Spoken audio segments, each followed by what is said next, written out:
Well, we had lots of fun going out to Denver Creek last week.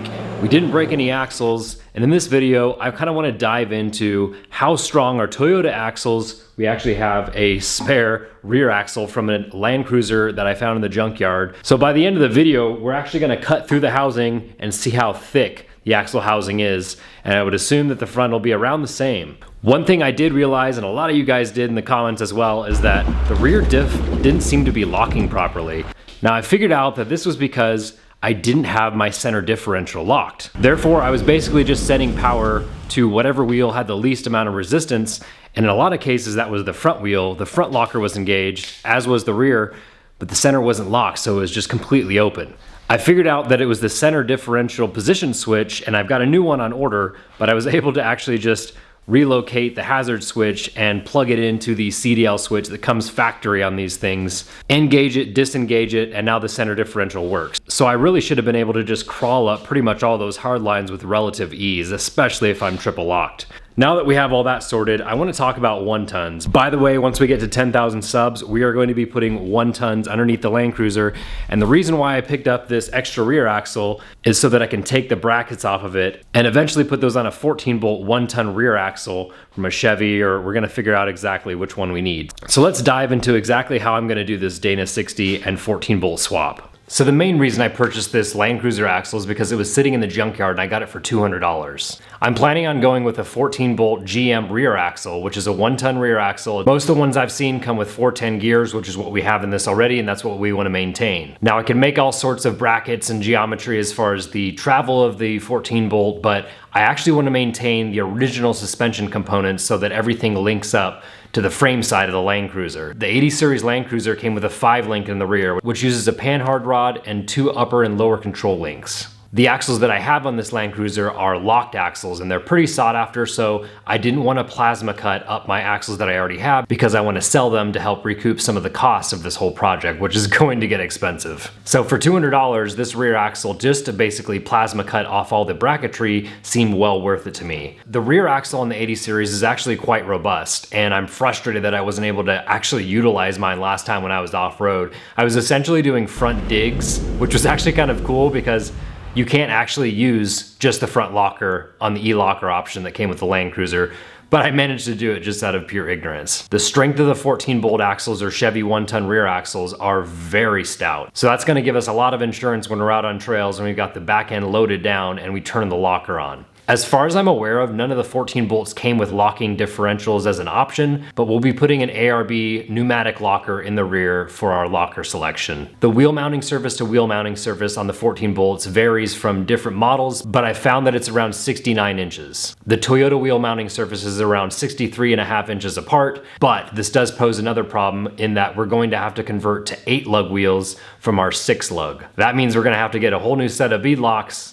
I want to keep my 42s though, so we're definitely going to keep those. The 14 bolt has semi and full float options. I will of course be going with the full float, but there's no real need to go with chromoly shafts because they're just beefier. There's no reason to. I want to be able to use off-the-shelf parts. There's things you can do to gain more clearance because the diff housing does hang down a little bit lower. There's tons of different threads on guys doing a shave or a 13 bolt configuration where they gain a little bit of ground clearance, but since I'm on 42s, I'm not really worried about that. I'm most likely going to be getting a 14 bolt that comes with drum brakes, and I may convert that to caliper.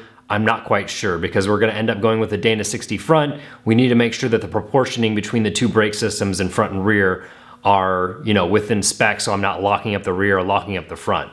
There's aftermarket proportioning valves that you can buy, but I think I'll look into that when the time gets there. The thing that's slightly different about the 80 series rear axle is that the pinion is offset just ever so slightly to the passenger side. So I need to make sure that my driveline angles are correct because the 14 bolt is essentially just centered slightly to the passenger for the ring and pinion. The best thing about converting to a 14 bolt is that they're so cheap. I can find tons of them out here for like $300. Now, I have to do my due diligence and my homework to make sure that I get the right one with the right length and all that good stuff, but I have plenty of time. This is where it gets a little fun. So talking about the front axle. So obviously the front axle, we're gonna have to include steering and other components. The biggest thing being that we need a passenger drop on our front axle because of the way that the Toyota transfer case is configured.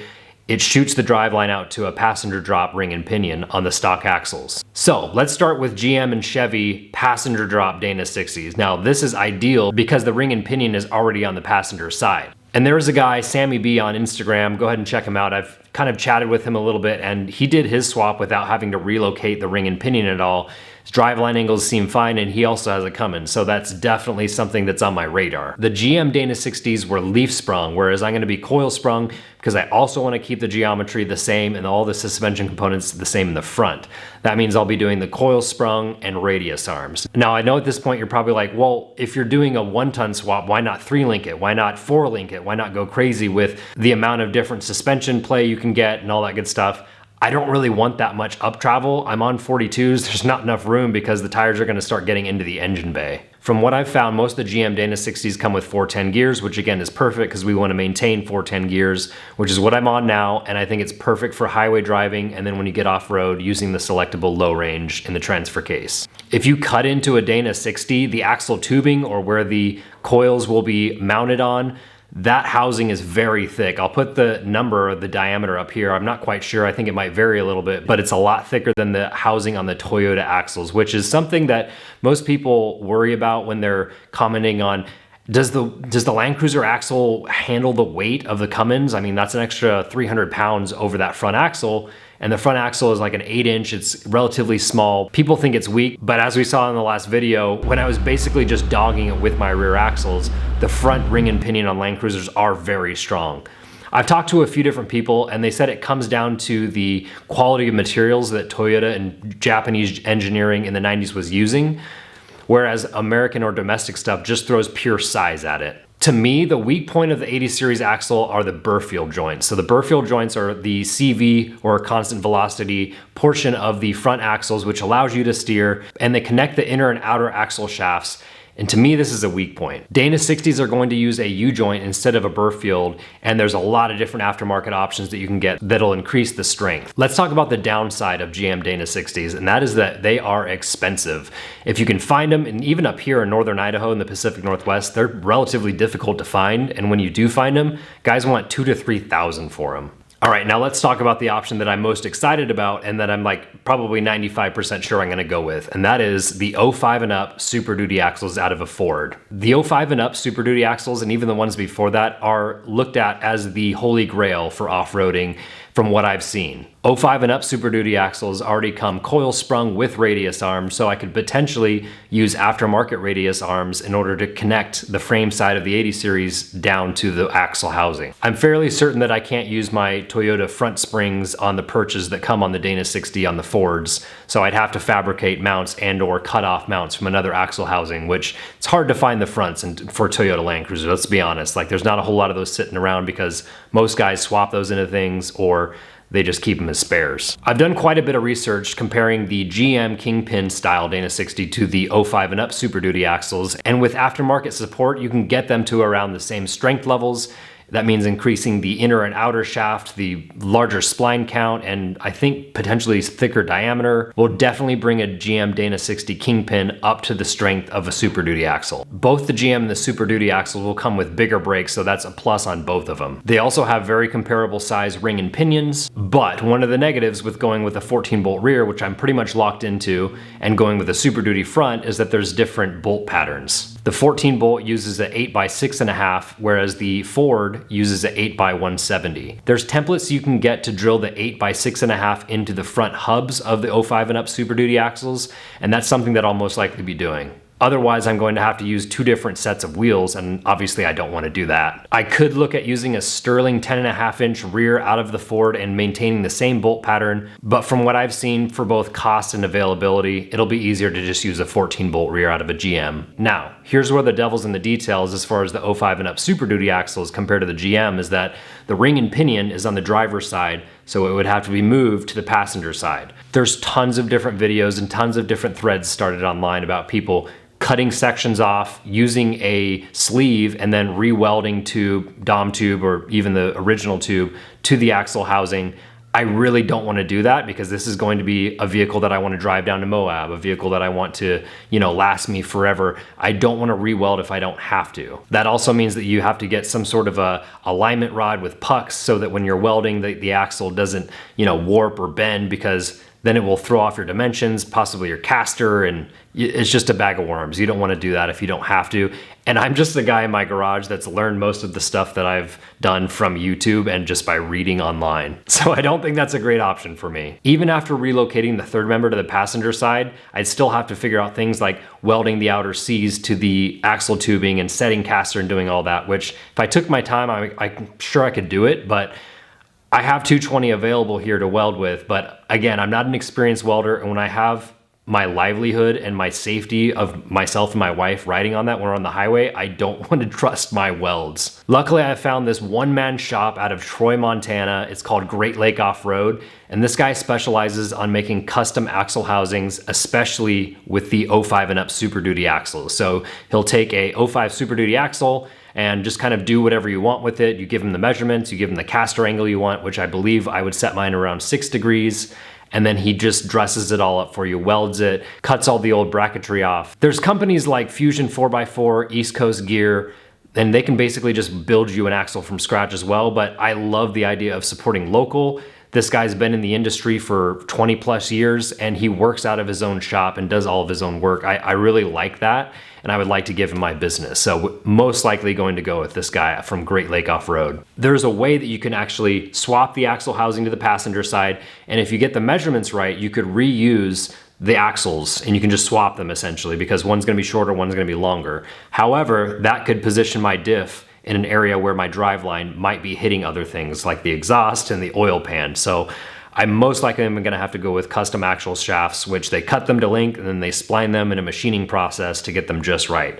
That is kind of a negative thing, because if I ever break an axle, I can't just go to the store, go to a junkyard and use old axles. I have to have extra sets, but that's only for the front. And again, I feel like it's go big or go home. If I'm gonna do a Dana 60 swap, I wanna do it the right way. I wanna do it the most robust way as possible. And I'm really leaning towards the Ford Super Duty axles. Another cool thing about the Dana 60 swap is I've just had a new driveline made. It has Toyota flanges on both ends, so it obviously works for my application right now, but you can remove the Toyota flange and it'll bolt up to the ring and pinion, because Dodge, Chevy, GM, they all use a different style of ring and pinion from Toyota, but I can essentially just use the front driveline that I have now. On the rear, I would have to get a custom drilled flange for the 14 bolt, but I probably will just have a driveline made that will accept the GM 14 bolt. So at this point, why not build a 3-link? Why not go crazy with your articulation in the front?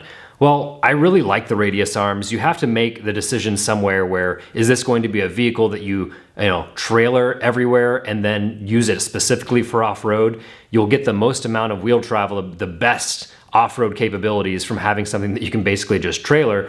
But I want to be able to drive this to Glacier, to Moab, to Arizona, everywhere. And I want it to handle really nicely on the road. That's why I'm going to keep the radius arm setup that comes with the 80 series. I've looked a lot into flipping the radius arms. This is something that they do in Australia quite often for the 80 series, and you get a lot more articulation, there's less binding. So I'll probably look at, fabricating my own brackets that will go on the top of the axle housing of the Dana 60 and allow for better articulation, and I can set my caster kind of wherever I want it with those brackets. The coil spring buckets on the Land Cruiser are fairly unique in the shape, and I can't really like re-emulate that with the tools that I have here. I could try, but what I'm looking at doing is grabbing a rear axle from a 3rd gen 4Runner, because the front springs on a Land Cruiser fit on the rear of a 3rd gen 4Runner. So if I got one of the axle housings, I could just plasma cut like I'm about to do now, those coil brackets, and then re-weld them onto the Dana 60 and then have my front coil buckets. Again, the reason I bought this junkyard rear axle and will buy a 3rd gen rear axle for the coil brackets basically is so that I don't have to cut up my locked axles that are already on this Land Cruiser, because I just tested them, they work perfectly, and I should be able to get around $2,000 to $3,000 for them, including the wiring harness and all that good stuff. So, like I said, I'll also have to get rid of these nice Raceline bead locks that come in a -30 offset, and I'll definitely want to get bead locks again, 17-inch to keep these 42-inch tires, because the fenders have already been cut for 42-inch tires, and that's how I want to keep it. But I'll have to do a little bit less of an offset. And the cool thing about doing the Dana 60 Ford Super Duty, housing relocation and all that, is that the guy sleeves it with Dom tubing to whatever length you like. So I can match it pretty much exactly to the axle length on the rear, the 14 bolt, and then I'll find exactly how much offset I need on my wheels. The biggest advantage to this is just being able to go crazy off-road, to be able to give it as much throttle as I want. And then really the weak link is the transfer case, but I'm pretty confident that the transfer case will last quite a while. All right, well that's enough talking. I've got a little 20 amp Harbor Freight plasma cutter, and I'm gonna cut all these brackets off, remove the other axle, remove the ring and pinion, and then we're gonna cut through this axle housing to see how thick it is, because I've always been curious, and obviously I'm not gonna just cut one up for no reason on mine. So we'll go ahead and get these brakes off, get the axle shaft off, get to cutting, and then see what we got.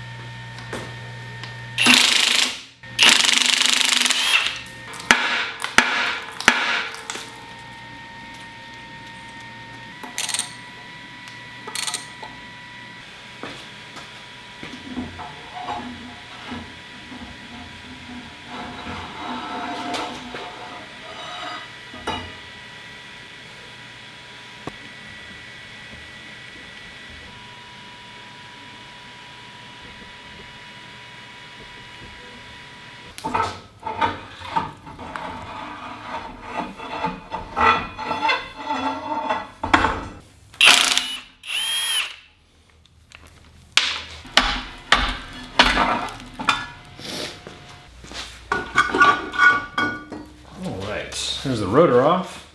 So now we're gonna focus on cutting this section out here. This is the passenger coil mount for the rear. So we're gonna ground this area here we've cleaned up, and we're just gonna cut along here and on the same side here with our plasma cutter. Turned up to 20 amps and using a little pancake compressor.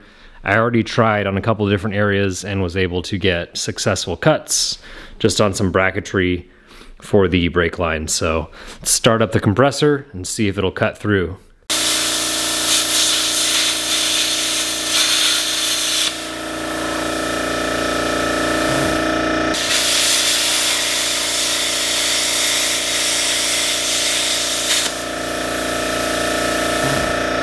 Well, it's not the cleanest, but it'll do. We just wanted that bracket off of there. So yeah, it didn't cut great through that. Obviously you want something a lot more robust than a little 20 amp welder, but it did the trick. This is what we need, this piece right here. So this will serve as our rear bracket for the 14 bolt. Now we're gonna attempt to remove this hub to try and get this whole assembly off. So we've taken the two Phillips head screws out.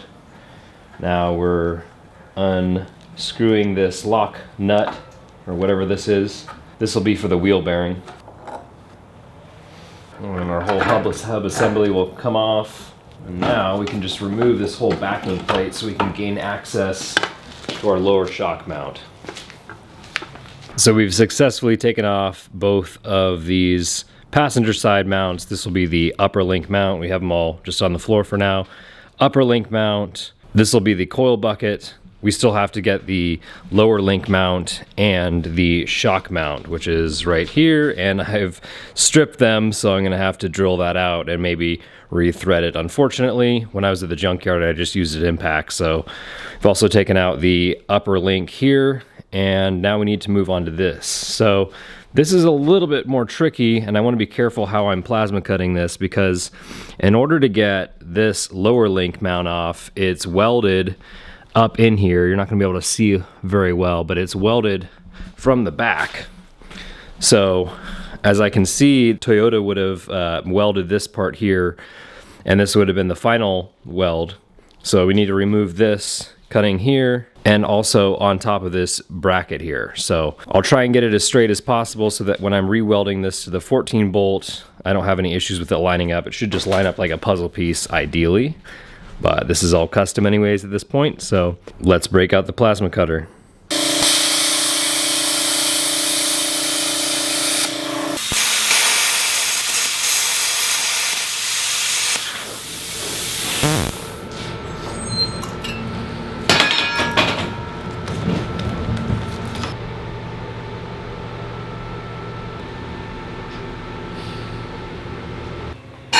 Alright, so we've done all that we can pretty much do on this side, on the top side, so we're going to flip it around, continue plasma cutting. Alright, now we'll have access to the rest of the bracketry and we'll start plasma cutting again. And now we got our brackets off of this side, I want to just cut this part of the axle housing off, because I've never really seen any definitive pictures in the forums of how thick this tubing is for, you know, having load on it and all that good stuff, if it's gonna bend and all that. So we're gonna take our Sawzall and just make a clean cut right here. Well, semi-clean.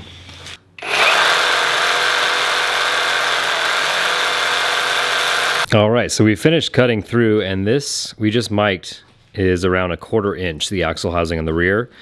I don't know if the front is the same diameter. We would have to cut into a front axle housing, and we're not gonna be doing that. So pretty cool though. It's pretty robust.